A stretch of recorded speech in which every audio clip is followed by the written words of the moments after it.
Teman-teman, hari ini kita akan membahas lagi atau sharing lagi tentang bagaimana cara atau bagaimana kita mengendalikan pikiran kita, teman-teman. Jadi, simak video berikut ini.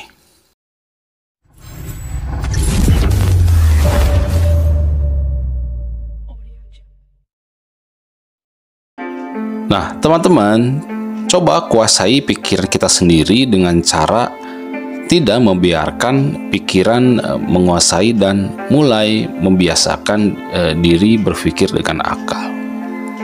Nah, teman-teman, apakah kita suka berpikir atau kita justru lebih suka membiarkan pikiran-pikiran memenuhi aliran otak sampai akhirnya mengacak-ngacak elektromagnetik yang kita pancarkan?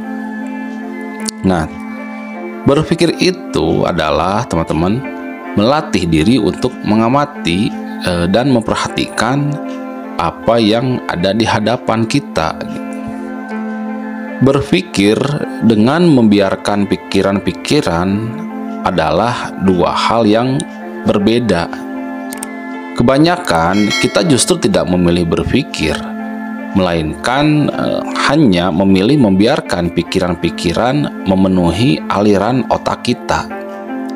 Padahal, setiap aliran pikiran apapun itu adalah pekerjaan bagi otak dan jantung kita, teman-teman. Nah, pikiran adalah energi yang bervibrasi. Otak dan jantung kita mengelolanya dan memancarkan outputnya. Ini bukti sederhana kalau semesta ini tidak pernah berdiam tanpa adanya input, proses, dan output. Nah, sebagai latihan dan contoh yang sederhana, coba teman-teman pikirkan satu alasan yang membuat kita merasa emosi atau merasa benci gitu ya. Misalkan contohnya kita dendam kepada seseorang misalkan. Nah, memikirkan hal yang dibenci itu ya mungkin sederhana buat kita, teman-teman. Namun, apakah kita tahu kalau kebencian bukan hal yang sederhana bagi dimensi mikrokosmos dan semesta kita, teman-teman? Nah, jadi begini, teman-teman, yang terjadi. Saat pikiran kita memikirkan kebencian, maka otak bekerja meramu emosi agar kita mampu merasakan kebencian itu.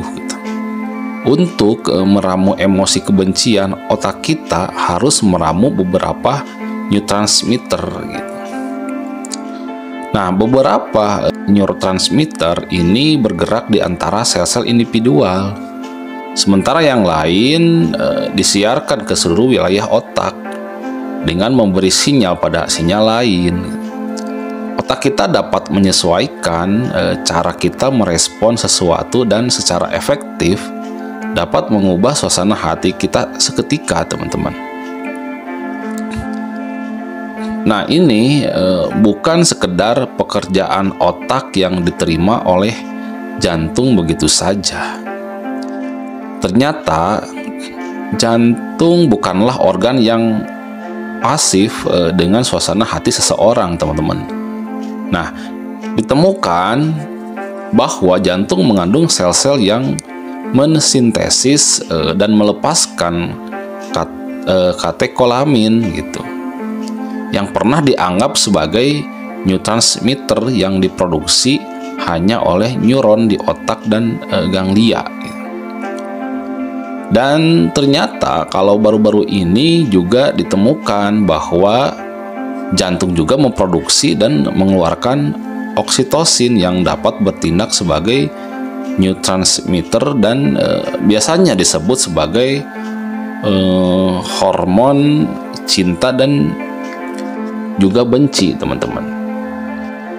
Nah, singkatnya,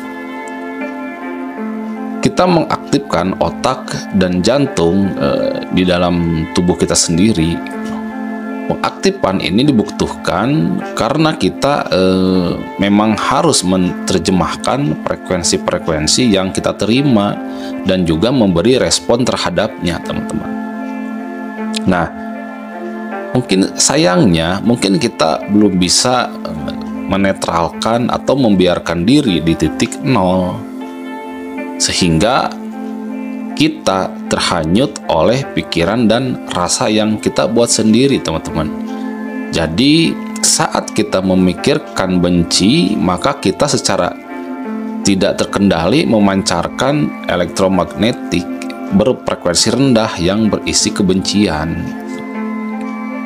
Nah, memang sudah menjadi hak kita untuk merasakan apapun yang mau kita rasakan, teman-teman. Cuman kita adalah semesta yang terhubung, gitu. Apa yang kita olah di dalam akan memancar keluar dan membawa pengaruh kepada sesama, termasuk bumi, teman-teman. Nah, energi selalu memiliki hukum tarik-menarik. Jadi memiliki hukum tarik-menarik frekuensi, teman-teman. Manusia adalah energi. Kita selalu menarik frekuensi sesuai dengan frekuensi apa yang kita pancarkan. Frekuensi yang terpancar itulah yang menjadi dasar elektromagnetik manusia, teman-teman. Nah, sementara elektromagnetik manusia adalah apa yang menjadi dasar geomagnetik bumi. Dan geomagnetik bumi memancarkan menuju magnet antar planet. Jadi bayangkan kalau magnet antar planet ini terganggu, teman-teman. Nah, ini merupakan bukti koneksi raksasa kehidupan. Koneksi raksasa kehidupan ini hanya berawal dari bagaimana pikiran manusia, gitu. Nah, jadi bagaimana solusinya? Jadi teman-teman, solusinya ialah kita harus sadar dengan pikiran kita sendiri dan mulai membiasakan diri berpikir dengan akal. Nah, teman-teman, keselarasan artinya keseimbangan yang harmonis. Kita harus berada di titik nol untuk memenuhi keseimbangan. Untuk berada di titik nol ini diperlukan cara. Nah, pertanyaannya, apakah caranya harus rumit? Tidak juga. Justru kadang cara-caranya sebenarnya terlalu sepele, teman-teman. Malah lebih sering terlewati untuk kita aplikasikan, gitu. Nah, kita tidak butuh setumpuk ilmu filsafat atau 1000 jam meditasi untuk memulai sebuah keseimbangan. Jadi yang kita butuhkan hanyalah akal yang mau berfungsi. Akal adalah satu rahasia yang dimiliki oleh pikiran, teman-teman. Nah, perlu diketahui kalau tidak selamanya pikiran itu berpikir dengan akal. Terkadang pikiran berpikir dengan ego atau bahkan hanya sekedar dengan insting atau naluriah belaka. Nah, jadi tidak melulu manusia membiarkan akalnya memimpin. Kebanyakan justru malah lebih sering membiarkan ego dan naluriahnya yang maju memimpin. Nah, ini berhubungan dengan keselarasan jantung dan otak kita, teman-teman. Nah, cara yang paling sederhana untuk pengaplikasiannya yaitu dengan melatih diri untuk selalu mengamati dan memperhatikan apa yang ada di hadapan dan apa yang terlintas di dalam pikiran. Memang ini sangat sederhana, tapi aksi sederhana ini yang akan membuat diri kita untuk terbiasa berpikir dan mengendalikan pikiran, teman-teman. Nah, begitulah seharusnya pengendalian pikiran ini yang membuat kita sebegitu bermakna bagi keberlangsungan semesta, teman-teman. Salam.